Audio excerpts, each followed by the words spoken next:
Hey everyone, I'm Michael Bruce, CMO at Agent Moves, and welcome to our Good to Great series. We're all about sharing amazing stories with top realtors and find out how they got there so we can help make more realtors great. Hey, let's jump in today with our guest, Ryan Adams. Hey, Ryan. Hey, how are you? Man, good to see you. Good to be with you. I appreciate it. Let me come on. Absolutely. Thank you for taking the time. So, spent a little bit of time with Ryan before. Obviously, if you've watched some of these videos, you know we like to open up with something that's not related to real estate, since that's all we're going to talk about. Ryan is big family guy, coaching his kids. He and his wife from A&M. We talked about a little bit of that, and love the football stuff there. And in his spare time, golfer and loves fly fishing. And the beauty of fly fishing, I got to tell you, Ryan, I've tried it. I had an ex partner that was a big boater, so I was more of a boat guy fishing.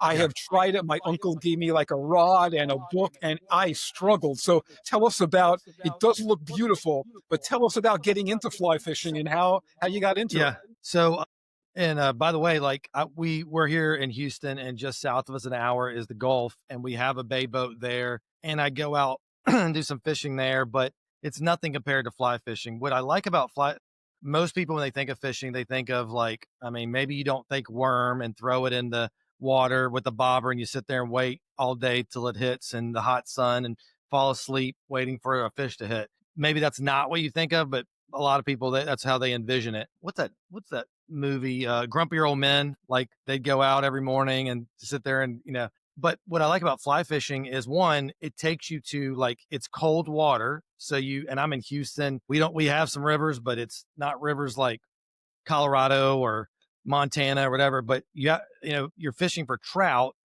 typically when you're fly fishing. You can fly fish for bass, but like standardly brown trout, rainbow trout, you're fishing for trout have to be in cold water. In fact, over like 70 degrees, the oxygen level goes down. They can't breathe. And so that's where they're at. So that means being a Houstonian and pretty flat area here, we've got great food, great economy, but as far as mountainous beauty, not the best. We have hills, slight hills. So it all what I love about it, it takes you to those places. And I'm a creative. I'm a left-handed guy. I've always been kind of a creative person. Marketing. I love marketing and the kind of the craft of that and figuring it out. Fly fishing is a lot like that because when you go out there, you've got to get into the water and you can do it from a boat. But like if you're going to do typical wade fly fishing, you've got to learn the craft and the art of the presentation. So maybe even like real estate a little bit. That's why I enjoy the fine tuning of it.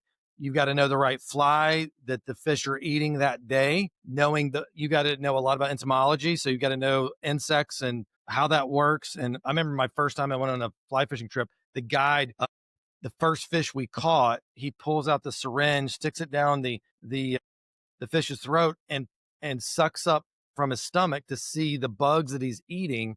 So then he can match the hatch. That's what it's called. And so that picking the fly is one thing. The size of the fly, the color, the whole point is you're emulating a presentation to basically trick these guys into thinking they're eating, and then you're not just casting and waiting. You have to cast and kind of, like nymphing or your presentation. It's all about so it's much more of an art form. Mm. And so you can never come to full accomplishment of it. It's constantly something you have to pursue and get better at. That's why most people give up on it, but it's actually in the country, it's been really taken over, but super trending high of people wanting to do it. But yeah, I'm actually going in 2 weekends up to Colorado, taking my son. He started enjoying doing it as well. Yeah. Fabulous. Wow, wow. And your passion comes through, and I can Yeah. see a little bit the relationship, to real estate, certainly Yeah. as you talked about, especially knowing how you've treated this as a business. So let's get into talking about that, okay? So tell us, Sure. how do you get involved in real estate? So I was actually working for a nonprofit for about 13 years, and we had moved out to Southern California, and I was overseeing kind of that Southern California area from a little south of LA down to San Diego, and really was organizing teams. And while I was out there, I had a couple investment properties. I had some real estate agents that were helping me with it, and started going, man, this is really not that hard. And I like the craft of like, hey, how can we sell this for more? And but then I started really researching the industry and kind of looking how hard is it to get your license. I had no idea. And then realized, man, this isn't that hard. And man, there's 1.5 million real estate agents, and most of them barely sell a transaction. Exactly. So I started going, is that an opportunity for me to come in and really be able to outperform these guys and take business, take market share away? So I actually, when we moved back, my wife was pregnant with our third kid. We had 65K saved in the bank. And I was like, I got to make money quick. I looked at wealth management, insurance, commercial, residential, and really got pushed into it. Basically, the environment I was in at that time of just, hey, we need cash coming in. Jumped into it, joined a great team, learned the art of real estate really well, and learn. I actually learned more about like the transaction and how to negotiate well, how to price well, all of that, and then learned how to get business kind of on my own struggles. I mean, I've tried about every lead source you can think of. Really started with paying for leads and doing open houses and working my sphere. But when I came back from Houston, I mean, came back from California, did not have a big sphere. So I had to like, it takes a long time to build relationships. And all the friends when we were in college at A&M, they've all moved out elsewhere. And so when it came, I had to basically like work on that, but at the same time, work on these kind of right now lead sources. It's kind of why when I coach agents, I'm like, you really need to diversify your lead sources because you need some right now business, but you need to build some long term business that eventually will be calling you to list or sell or whatever. But that just takes a lot more time to be able to do that. So did that, and over the course of 8 years, started a team. We've done really, really well. Never had a year that we were down, and continued to fine tune how I want to operate and really figured out how can I do the business that I enjoy and what really fits my giftings and my abilities so that this industry is not like a stressful part to me, but it's something I really enjoy. So I've kind of worked my lead sources around what fits me. Beautiful. Wow, love that. Love that. Okay, now we're going to get into some details on it. So you gave us a great overview. And for the people like, Ryan is cooking here, this team is doing, the growth rate's been every year, doubled even in a recent year when business wasn't great, doing great numbers, again, coaching as he said. Now tell us a little bit about, you gave us a little bit of it in, buying leads in the beginning and a good sense of getting started, right? But now, get into it a little bit. Give us something that, what's really worked for you great, and give us Yep. something that, oh man, I'd never do that again. So and again, as I coach agents, I really just talk to them about what do you enjoy doing? Okay, so there's gonna be periods in my life that in my business that I had to do things that I didn't really enjoy doing. I mean, the average employee today, I think if you have over a 50% satisfaction rate of like you enjoy your job, you're crushing it. I think the average person is like 25%. So, but a lot of agents, there's a million ways that you can get business. You can do REOs, you can do circle prospecting, you can do expired, you can do whatever. There were times where I had to do stuff I didn't want to do. I didn't really want to do leases when I started, but I learned. I remember actually going back to my wife at one point. Again, part of this was I came in the industry. I didn't know what I wanted to do yet. I didn't even really understand all the lead sources, but per my team leader and the other people around, I'm kind of hearing what's working for you, what's working for you. And so I kind of tested stuff. I remember coming back one night, and this was very early into my career, and going, man, if I did about 10 leases a month, I could net 10K a month. And like that actually was in my head going, I'm going to do 10 leases a month. Now I don't even handle a lease, but like it's all this test, fail, test. Oh, that works out. I've literally done everything. I mean, my bread and butter really is what has. So again, going back to say, if I had to start my career over, I probably still would have to do things that I don't like doing, but it helped me survive and bring in revenue while I was still cultivating and building up the things that I knew I wanted to do. Pretty much now, my business personally in production comes from my SOI past client database, which of course, that's probably everybody that should be. And I know people that even that don't like to work that because I guess it's something about, the personal relationship. They feel like they're intruding or whatever. But to me, that's the easiest, lowest hanging fruit. I don't know how you could ever pass that up. To me, I don't, again, you can do whatever you want. If you want to call expireds and circle prospect all day long, something I would never do, great. If you're down with doing that, or you're in that phase of like, I'm building up this side. So I've got to do this till I can get to that point. I have buddies that still work expireds and they don't really need to, but they like it. I don't like it. I don't do it. Mine are really working my database and farming. And by farming, when most people think of farming, they're thinking sending postcards. But for me, it's more of how can I deliver value to the community and market to the community and then, get that business back return. And what I can tell you is the most expansive growth I've had has by far been farming. But I didn't really start farming till 2020. I live in a little suburb outside of Houston. This year already, I think we've done about 750,000 in GCI just from farming. So But give us some of the that details of it. Give us now some tactical elements that you do in Sure, farming that's not the typical, so someone can come away with like, hey man, I didn't really think about that one to sure. add that to my farming. So we do about so again, most people think when they first start off doing postcards, like I'm going to farm postcards. To me, that's one of the last things that you should do.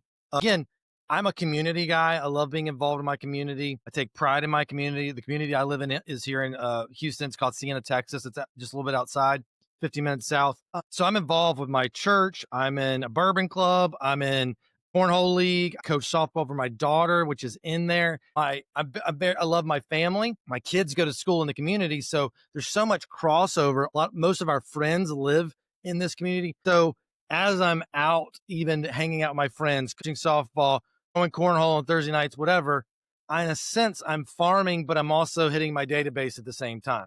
I'm just, what is it that I tell our agents this on our team all the time. In order for an agent, or I'm sorry, in order for like a person to choose to work with you as a real estate agent, it's the same old thing. What do they got to do? They got to know, like, and trust you. And so if I'm out there in the community and I'm delivering value, and as I'm slowly throwing out little bits about real estate in the market and having, yeah, here's how the market, here's where interest rates are here and there. They're beginning to build trust in you. They're beginning to know you. And then I do things for the community. So then they like me, that's the other part of it. So that's what it is. I'd say that the most unique thing that we do the most is we do about somewhere between 10 to 12. We're ramping this up probably double of next year because we just got the only physical brick and mortar office in our neighborhood right on the main drag. And we're in a neighborhood of 14,000 homes. You'd think that would be other real estate offices would be here, but they're not. So we took the opportunity to do that. But we do about 10 to 12 events per year. Sometimes it's just like we just had one last week. We call it Mochas and Mimosas. Last Tuesday, all of our kids went back to school. And so at our office, we had free mimosas and the coffee shop is right beside us. We rented out the coffee shop and took the bill for the first 2 hours of the day. And a lot of parents, is our fifth year of doing it, a lot of parents they drop off their kids to go to school. They come over, they get a mimosa, they get a coffee, and they celebrate. It's Hey, kids are awesome. back in school. And so it's little things like that. It has nothing to do with real estate, but they're coming to our office. They're getting on our mailing list. Then as I'm sending out multiple emails a month. Where are the interest rates? What's the listings happening? I do a market report. I'd say that's one of the things that's actually been the most valuable, or probably the best return, is once a month, every month, I do a video market report. You can see it on Excellent. my YouTube channel as an example, just explaining the market of what's happening in our neighborhood. I try to hit every little price point. How long is it taking to sell? Where are interest rates at? And I have a lot of people that are just subscribing to go, hey, I'm a homeowner. I want to know what's going on with the market. And they follow it. And then when they go, I just went 2 weeks ago. I went on a listing appointment, did not know the lady. She called our office, wanted us to list her house. I mean, specifically asked for me. I go to her house. I was like, hey, just out of curiosity, how did you find out about us? She goes, I've been watching your market reports for 3 years. Wow. And I knew when I wanted to go sell my house, you're the guy I wanted. I went and looked her on our social feed. I found her that she was following us, but never did a like, never did a comment. But she's been watching me for 3 years, and it just kind of affirmed, keep doing what you're doing. That's an example of some things I think are probably unique. Maybe not. Maybe some people are doing some things like that, but those are some of the things. Yeah, fabulous. Well, just talking about the events in the community as farming, right, is a very positive mindset change, right? To think about that, because we know farming is, right, you got to get these new leads from somewhere rather than buying them. And the community events, everything you're doing, right? But to package that, if you will, as farming as you have, I think is kind of unique. I haven't heard, other agents talk. They do very specifically circle farming. It could be very strategic, postcards, trying to touch that, those people in multiple, maybe even DMing through social. You can do other elements to farming, but you typically don't think about it the way you have set this up. I really like it. Yeah. Really, Yeah, and it's and for me, like, there's something about it that scratches my itch. Like, I'm a very hospitable person. One thing we do, it's kind of silly, but my wife grew up and her parents really didn't have traditions on Christmas Eve. So they opened up their home on Christmas Eve, had a bunch of like finger foods, cocktails out, and whoever wanted to come by, and they called it like a Christmas Eve open house. We kind of carry the same tradition, but then I just opened it up to our neighborhood's kind of built and the whole master plan community, then another subsection, and then another subsection. So that kind of smaller subsection, every Christmas Eve, I send an invite to 400 people that are in our like close neighborhood and invite them to come by. We get a bartender, we do some edible, I mean, not edibles, we're not doing edibles, but like little finger foods, appetizers, and have movies playing for the kids for Christmas. And I've, circulating in the 4 hours that we have that thing going on. I mean, there's probably 200 or 300 people come, but it's just like lots of little things. Crawfish boils, like this is a weird one. And in Houston, we're right beside Louisiana, so we have a lot of Cajuns. Crawfish boils are like a kind of family thing you do on a Sunday afternoon. So in my neighborhood, I just decided, hey, I'm going to pay for all the crawfish, invite everybody, and I do it every year. It's our fourth year of doing it. We had 300 some people. If you go on our YouTube channel, you can see a video of this. And those little things, again, it's not necessarily real estate like, but it scratches I'm hospitable. I love giving. And so I'm doing that, but then they're coming into my ecosystem of like, I'm also, if you're coming here and you're going to come to an event, I'm going to at least send you an email and let you know what's happening with the market. And then, again, I'm sure I lose business because I'm not super proactive in going, hey, Michael, who do you know looking to buy or sell to every single person? I'm more like, hey, I'm going to deliver value. And I want that value to be so good that someone that when they go to make a real estate decision, a transaction, they can't help but at least have a conversation with me, even if they don't choose to work with me. But what I found is that model, which I know is probably not the most Mike Ferry, Brian Buffini, as far as like being super proactive, it's worked for me to kind of be like, I'm just going to deliver value and expect and have an expectation that the return is going to come. And for me, it has. yeah. I think fabulous, but you also haven't left it to just the typical, I'm involved with my kids, I'm involved with the school. You've taken it to like another level between your bourbon night and between cornhole and, making sure you are doing all of these other things. That also opens you up to, so many more people in different niches, if you will. And people want to be around people that like doing what they like doing, Yeah. right? Right. It's beautiful. For I sure. love it. I love it. Listen, Ryan, I think you've given us some great, I'd stop you and ask you for a few more, but so many really good tips, quite a few I haven't heard. And that's what this is about, right? If someone can come away with kind of one nugget from here, it's a home run. So I love it. Love the thinking. I'll still be incredibly frustrated with fly fishing, but that's another story. But love your passion on it. And boy, you definitely got me excited about it. So please follow Ryan on social. What's your social media, Ryan?